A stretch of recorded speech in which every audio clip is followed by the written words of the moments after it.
Hello there, motherfuckers, and I figured I just want to do a quick video here on my phone, and I want to review a movie that I watched last night. It was Pee-wee's Big Holiday. Now, as you might have guessed, it's about Pee-wee Herman, and the title is very reminiscent of Pee-wee's Big Adventure.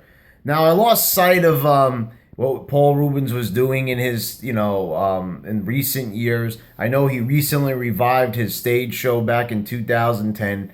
And it's really funny, I have a story about that. I grew up on Pee-wee's Playhouse, and it was a show that really spoke to me as a kid. I got a huge kick out of it. I loved Paul Reubens. I loved the character of Pee-wee Herman, and I loved Pee-wee's Big Adventure. And I remember, actually, I watched Pee-wee's, stage show from the Roxy, the Pee-wee Herman show. And many people might say you watched that show as a kid, but it's got a lot of adult-themed humor in it. So here's the story. So my parents actually bought the tape from a video store. It was a friend of the family, and she said that the show was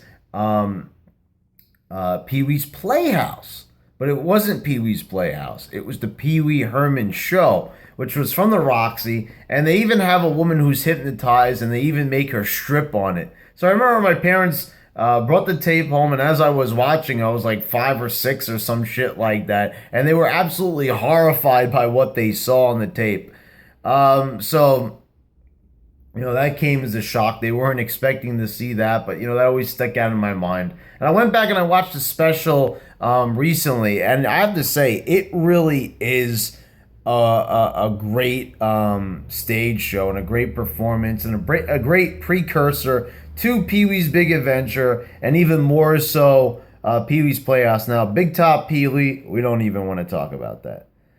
So anyway, I suspect that many people are going to want me to talk about Pee-wee Herman, Paul Reubens' checkered past, what happened to him in an adult movie theater. But, it's kind of like Michael Jackson, fans of Michael Jackson. We don't like to talk about the negative aspects of his career. We rather just talk about the happier times. Paul Reubens is 63, and the guy, thanks to the magic of makeup, he looks just as he did in Pee-wee's Big Adventure. Maybe just a little bit different, but still just as good. So basically, what's the plot of this movie?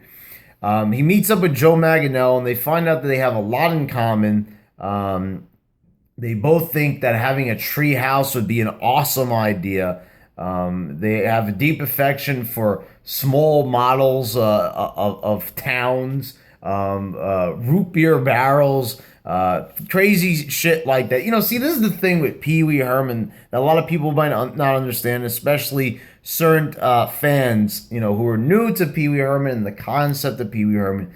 He is a man, but he is a man-child, and nobody around him seems to question that in his world, and that's just how charming it is. So basically, Pee-wee is invited to Joe Manganiello's house for his birthday party.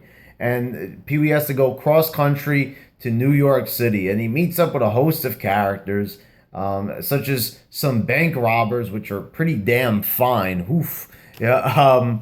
Anyway, and, the Amish. He meets up with Farmer Brown, who has a bunch of overweight daughters that are just, going crazy for Pee-wee.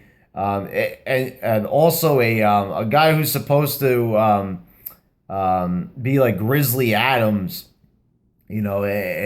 some woodsman, like a bear hunter, and it goes on and on from there. And it's just like Pee-wee's Big Adventure, meeting one character after another, just like in Big Adventure, Large Marge, the biker gang, but just always dipping into new areas and new characters, and always keeping it fresh and funny.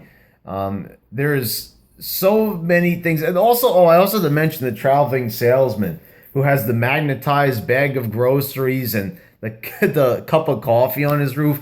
See, these are the things that I know a lot of people won't find funny. It's kind of like one of those things like Napoleon Dynamite.